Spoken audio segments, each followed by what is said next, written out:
नमस्कार दोस्तों, स्वागत है आपका आपके अपने YouTube channel knowledge with GNP में, जो कि है आपका अपना चैनल। दोस्तों, आज हम 11 जनवरी 2022 के पेपर का डिस्कस करने वाले हैं, जिसका आपको detail solution with extra fact के साथ कराया जाएगा। इसका पीडीएफ आपको टेलीग्राम चैनल पर मिल जाएगा। तो आने वाली सभी वीडियो के लिए चैनल को लाइक, शेयर एंड सब्सक्राइब करें। 2022 की शिफ्ट को कंप्लीट करने के बाद हम 2023 के पेपर का डिस्कस करेंगे। तो जुड़े रहें, चैनल को लाइक, शेयर एंड सब्सक्राइब करें। अगर कोई डाउट हो तो कमेंट करें। तो आइए शुरू करते हैं आज का वीडियो। क्वेश्चन नंबर 1, एक्स तरल पी और क्यू में डूबती है लेकिन आर में तैरती है। इन अवलोकन से निम्नलिखित में कौन सा निष्कर्ष निकाला जा सकता है? तो बोल रहा है एक्स पी और क्यू में डूब रही है, यानी कि एक्स का जो घनत्व है पी और क्यू से ज्यादा है, लेकिन आर में तैरती है। आर में तैरती है तो आर की डेंसिटी ज्यादा हो गई। तो कौन सा हम कथन निकाल सकते हैं? एक्स का घनत्व पी के घनत्व से अधिक है, तो ये ऑप्शन सही है। एक्स का घनत्व आर के घनत्व से कम है, तो ये सेकंड भी सही है। पी का घनत्व आर के घनत्व के बराबर है। पी और क्यू डूब रही है तो बराबर तो होगा नहीं, क्योंकि बराबर होगा तो वो तैरेगी। पी का घनत्व आर के घनत्व से कम है, तो पी का घनत्व आर के घनत्व से कम है। तो a, b and d right answer. तो option number 2 is right answer. अब जो तैर ये आर्किमिडीज प्रिंसिपल को फॉलो करता है। अगर कोई वस्तु आंशिक रूप से जल में डूबी हुई है तो उसके ऊपर प्रणोद बल का अनुभव होता है, जो तरल के आयतन के बराबर होता है।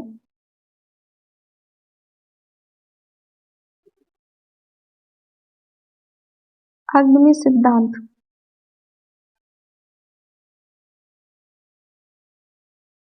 इसमें कहा गया है कि पिंड जब पूरी तरह या आंशिक रूप से तरल में डूबा है तो ऊपर और प्रणोद का अनुभव करता है, जो कि तरल के आयतन के बराबर होता है। आर्किमिडीज सिद्धांत उत्प्लावकता के भौतिक नियम के रूप में भी जाना जाता है।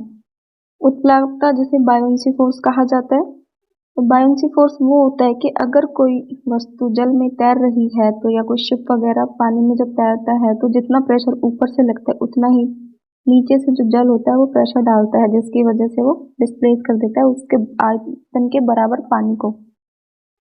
तो ये होता है बायोन्सी फोर्स, जिसे उत्प्लावक बल बोला जाता है। उत्प्लावन बल, जब कोई पिंड पूरी तरह या आंशिक रूप से द्रव में डूबा हुआ है तो द्रव के संपर्क में पिंड की सतह पर दबाव डालता है। ऊपरी पृष्ठ की तुलना में पिंड के निम्न पृष्ठ पर दबाव अधिक होता है, क्योंकि द्रव में दबाव गहराई बढ़ने के साथ बढ़ता है। हाइट जितनी ही बढ़ेगी उतना ही प्रेशर बढ़ता जाएगा।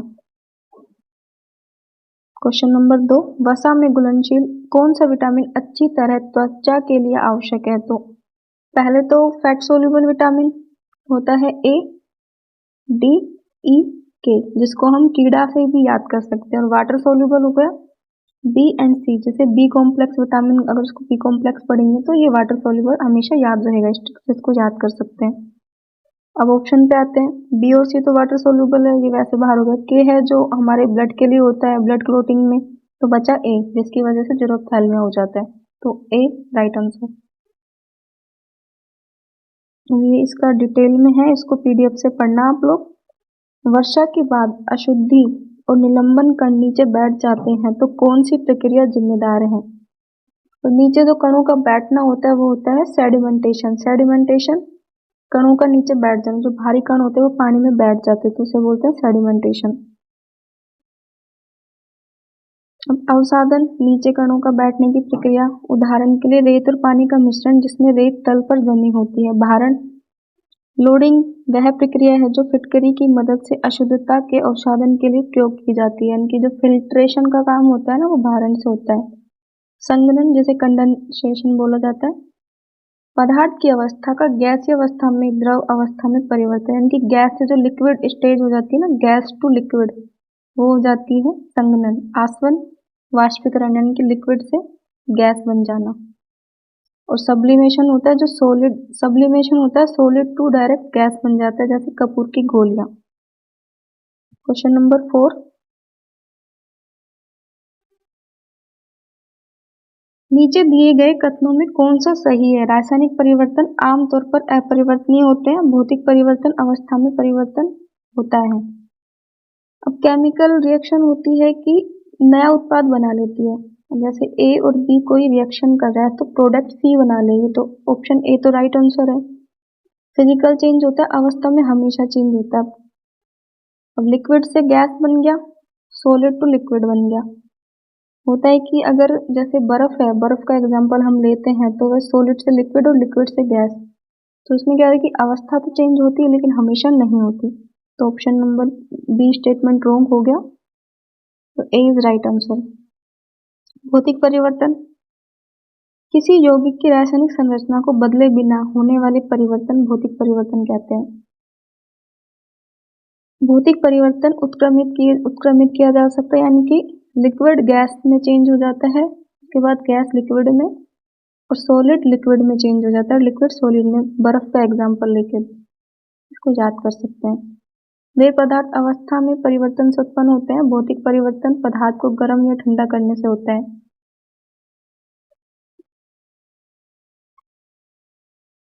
रासायनिक परिवर्तन, किसी पदार्थ या यौगिक में वे परिवर्तन जो रासायनिक संरचना में परिवर्तन लाते हैं रासायनिक परिवर्तन कहलाते हैं। रासायनिक परिवर्तन उत्क्रमित नहीं किया जा सकता, यानी कि उत्क्रमण होता है कि रिवर्सिबल, यानी कि ए प्लस बी अगर सी बना रही है तो दोनों दिशाओं में चलने वाली जो रिएक्शन होती है वो होती है रिवर्सिबल उत्क्रमित अभिक्रिया। तो जो भौतिक फिजिकल चेंज होता है वो तो होती है उत्क्रमणीय अभिक्रिया, लेकिन जो केमिकल चेंज नहीं होता जिसमें रासायनिक अभिक्रिया वो होती है अनुत्क्रमणीय।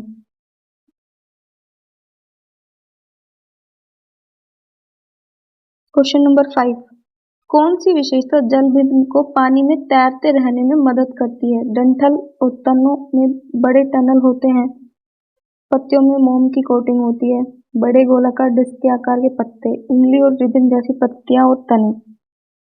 तो इसको बी और डी से याद करेंगे।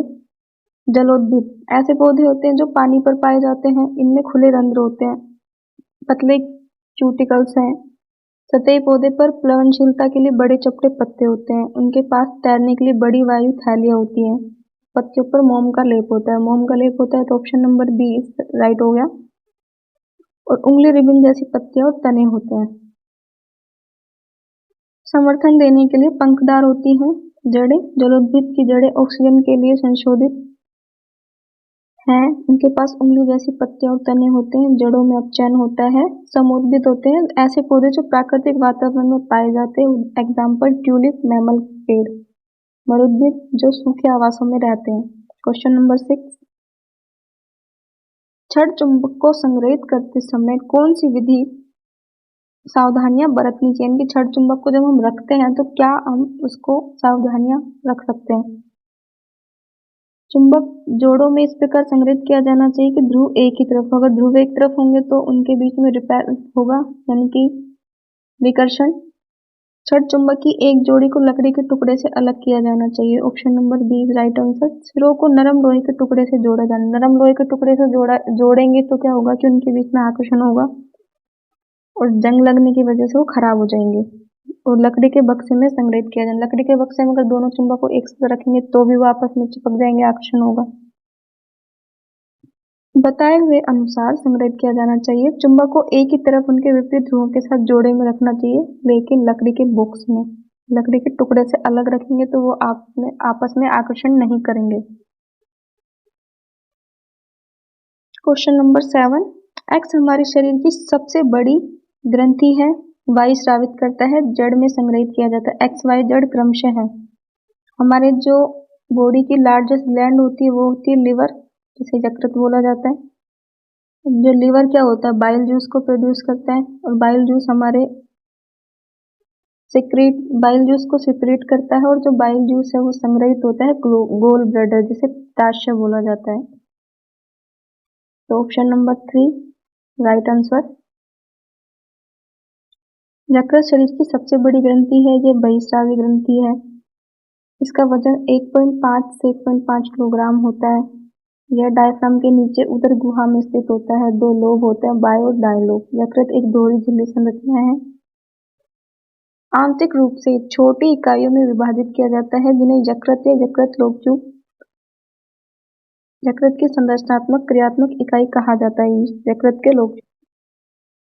इसमें कई यकृत कोशिकाएं हैं जो रज्जु के रूप में व्यवस्थित होती हैं। यकृत कोशिकाएं पित्तरस स्रावित करती हैं। जो लिवर है वो बाइल जूस का सिक्रेशन करता है और बाइल जूस स्टोर होता है हमारे गोल ब्लैडर में, पित्ताशय में जाता है। यकृत के कार्य: लाल रक्त कोशिकाओं के निर्माण में मदद करता है। यकृत द्वारा स्रावित पित्तरस वसा के पाइसीकरण में, यानी कि जो लिवर होता है वो फैट का डाइजेशन करता है। वसा के बहुत छोटे मिसेल कोलाइड में तोड़ देता है। पित्त लाइपेज को भी सक्रिय करता है। गिबरेलिन का भी स्राव करता है, जिसका उपयोग रक्त वाहिकाओं के भीतर स्कंदन को रोकने के लिए किया जाता है। क्वेश्चन नंबर 8, निम्नलिखित जीवों को उनके पोषण के तरीके से सुमेलित, यानी कि मैच द फॉलोइंग करना है। स्वपोषी, जिसे ऑटोट्रोफिक बोला जाता है। परजीवी, पैरासाइट, मृतजीवी, सैप्रोफाइट। स्वपोषी ऑटोट्रोफिक होते हैं जो एल्गी होते हैं, ऑप्शन ए का 3। अब है पैरासाइट जो दूसरों पर डिपेंड रहता है, जैसे कैसकटा, अमरबेल, सी में 4।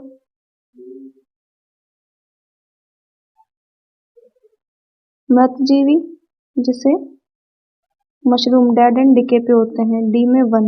तो option number A is right answer. रासायनिक अभिक्रिया ए बी सी से आप निश्चित रूप से प्रकृति के बारे में क्या कह सकते हैं? ए और बी मिलकर एक प्रोडक्ट सी बनाता है, तो ए और बी तत्व है सी यौगिक का। Option number A right answer. Question number 10, वह कारक जिस पर किसी वस्तु की छाया का निर्माण निर्भर नहीं करता है, तो इसमें हमें देखना है कि वो निर्माण नहीं करता। वस्तु का आकार छाया पर निर्भर करता है, दूरी भी निर्भर करती है और वस्तु की स्थिति भी निर्भर करती है। स्थिति होता है कि अगर इमेज के हम पास आते हैं तो इमेज बड़ी बनती है, दूर जाते हैं तो छोटी बनती है। रंग होता है जो उस पर निर्भर नहीं करता। एबीसी ऐसे सूचक है जो अम्ल क्षार निम्नलिखित परिवर्तन देते हैं, उनकी पहचान कीजिए। अम्ल में रंग का परिवर्तन, क्षार में परिवर्तन। अब कोई परिवर्तन अम्ल में नहीं होता तो गुड़हल, हल्दी से उठा के देखते हैं। हल्दी क्षार में लाल कलर देती है, तो बी और डी में से ऑप्शन हो सकता है। उसके बाद एक रंगीन फेनेप्थलीन है, फेनेप्थलीन क्षार में पिंक कलर देता है, तो option number D is right answer. इसकी टेबल, इसको पीडीएफ से आप रीड कीजिएगा। 4 धातुएं PQRS के संबंध में प्रेक्षण दर्ज किए गए हैं, तो इसको रीजनिंग से सोल्व करेंगे हम। PQRS, Q, P और S को उनके लवण से विस्थापित कर रहे हैं, उनकी Q P और S को विस्थापित कर रही है, यानी कि Q की रेडियो एक्टिविटी ज़्यादा है। उसके बाद P S और R से विस्थापित करती है, P S और R को विस्थापित करती है। S केवल R के लवण से विस्थापित होती है, S R से विस्थापित, यानी कि S R से विस्थापित हो रही है। तो सबसे ज़्यादा हो गया Q, फिर हो गया P, फिर हो गया S और फिर हो गया R। अब क्वेश्चन बोल रहे हैं दूसरे नंबर की सबसे अधिक क्रियाशील धातु कौन सी है, तो ऑप्शन नंबर इसका आंसर होगा पी। इसके ऑप्शन पीछे दिए गए हैं, P is right answer. Question number 13, एक अवतल दर्पण उत्तल दर्पण को एक ही गोलाकार कांच की गेंद से काटा जाता है, लेकिन अवतल दर्पण का द्वारक उत्तल दर्पण के द्वारक से अधिक होता है। उनकी फोकस दूरी के बारे में क्या कहा जा सकता है? फोकस दूरी होती क्या है? पोल और सेंटर के मिड की जो दूरी होती है, ध्रुव के केंद्र और पोल के बीच की दूरी फोकस दूरी होती है, तो दोनों में सेम होगी, तो इसका आंसर तो होगा सी। डायग्राम से समझते हैं। अब ये कॉन्वेक्स और कॉनकेव मिरर, अब जो फोकस दूरी हो गई वो हो गई सेंटर और पोल के मिड की डिस्टेंस,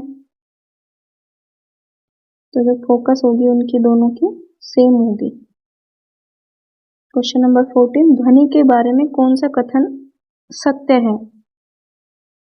ध्वनि तरंगे गैसों में सबसे तेज संचरण करती है, तो जो ध्वनि ट्रेवल करती है solid, liquid, gas. Option number A वैसे ही रॉन्ग हो गया। अब मानव 15,000 की आवृत्ति को सुन सकता है, तो जो हमारी ऑडिबल साउंड होती है वो 20 से 20 के हर्ट्ज किलो हर्ट्ज होती है, तो जो 15 हर्ट्ज इसके मिड में आ गया, option number B right answer. ध्वनि तरंगे परिवर्तित नहीं होती, सॉलिड, लिक्विड, गैस में इनका जो चेंज होता रहता है।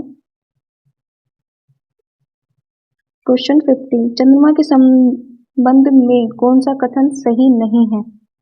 इसमें रॉन्ग स्टेटमेंट बताना है। चांद पर इंद्रधनुष नहीं देखा जा सकता, वस्तु का भार पृथ्वी की तुलना में चंद्रमा पर कम होता है, ये सही है। चंद्रमा पर जो भार होता है 1/6 होता है अर्थ का। पूर्णिमा के दिन चंद्रमा सूर्य और पृथ्वी के बीच में आता है।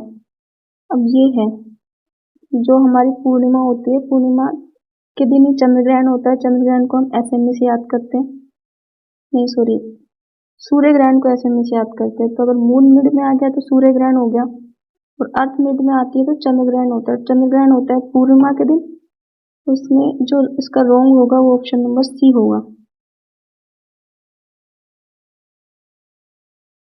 चंद्रमा पृथ्वी का एक प्राकृतिक उपग्रह है, सौरमंडल का 5वां सबसे बड़ा उपग्रह है। चंद्रमा पूर्ण चक्र के रूप में प्रकट होता है, हमारे सामने पूरा भाग जगमगा उठता है, इसे पूर्णिमा कहा जाता है।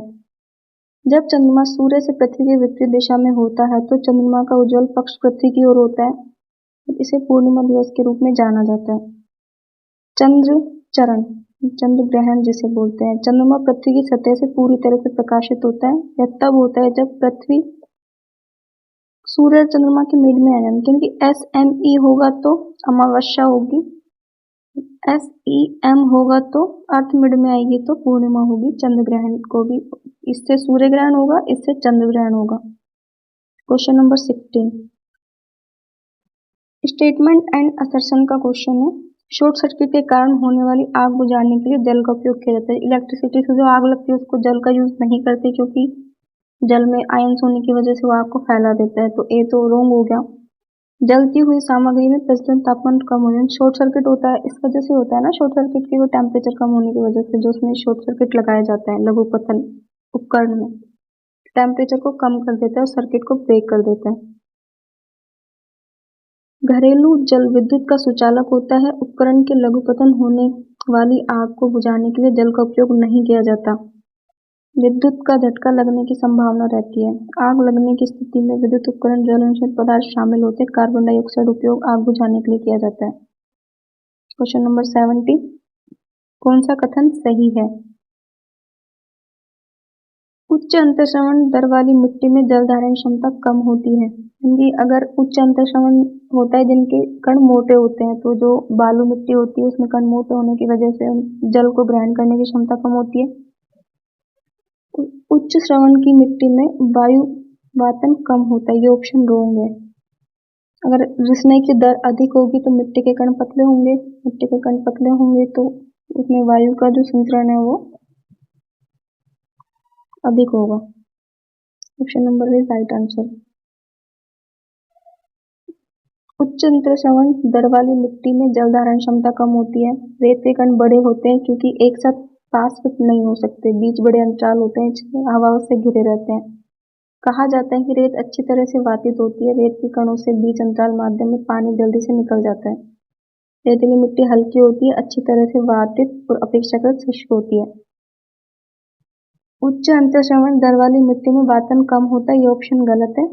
मिट्टी के कण बहुत छोटे होते हैं, कसकर एक साथ पैक होते हैं, हवा के लिए कम जगह छोड़ते हैं। रेतीली मिट्टी के विपरीत मिट्टी के कणों के बीच छोटे अंतरालों में पानी रखा जाता है। मिट्टी के पोषक तत्व पानी को धारण करने की क्षमता पौधे उपयोग कर सकते हैं। परिणाम स्वरूप सूक्ष्म छिद्र छोटे होते हैं, वातन और जल निकासी होती है। चिकनी मिट्टी में हवा कम होती है। क्वेश्चन नंबर 18, कौन सी ग्रंथि मानव में जोड़ों में पाई जाती है? जो पेयर्स में पाई जाने वाली ग्लैंड है वो होती है अधिवृक्क, एड्रिनल ग्लैंड बोला जाता है। अंडाशय ओवरी, पिट्यूटरी एक ही होती है।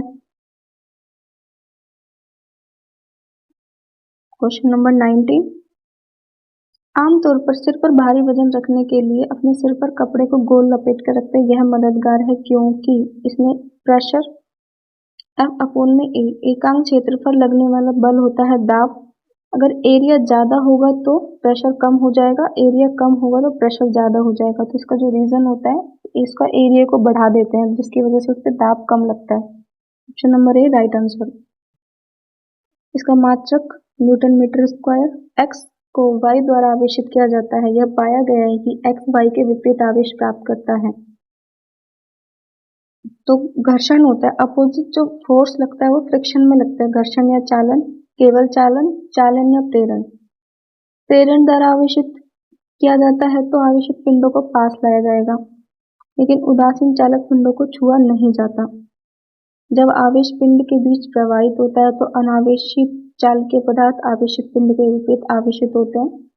यदि पिंड ऋणात्मक रूप से आवेशित होता है तो अन्य पिंड धनात्मक रूप से आवेशित होते हैं। अगर एक पॉजिटिव प्लस नेगेटिव आएंगे तो ये एक दूसरे को आकर्षित कर लेंगे, तो प्रतिकर्षण तो होगा नहीं, तो रॉन्ग हो गया प्रेरण।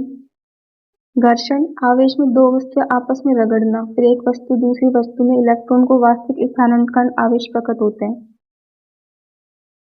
जो वस्तु इलेक्ट्रॉन ग्रहण करती है उन्हें ऋणावेशित हो जाती है, जो होती है वो धनावेशित हो जाती है। वस्तुओं पर आवेश की उपस्थिति को परमाणु मॉडल के आधार पर भी समझाया जा सकता है। चालन द्वारा आवेशित पिंड एक दूसरे को संपर्क में लाना शामिल है। जब आवेशित पिंड को अनावेशित पिंड के संपर्क में लाया जाता है तो आवेशित पिंड से चालक में इलेक्ट्रॉन प्रवाहित होते हैं। चालन द्वारा आवेशित प्रक्रिया में दोनों पिंड एक ही प्रकार का आवेश प्राप्त करते हैं। तो ये था आज का वीडियो। तो इसी तरह के वीडियो के लिए, सीरीज के लिए चैनल को लाइक, शेयर एंड सब्सक्राइब करें, कमेंट करें अगर आपका कोई डाउट हो तो। धन्यवाद।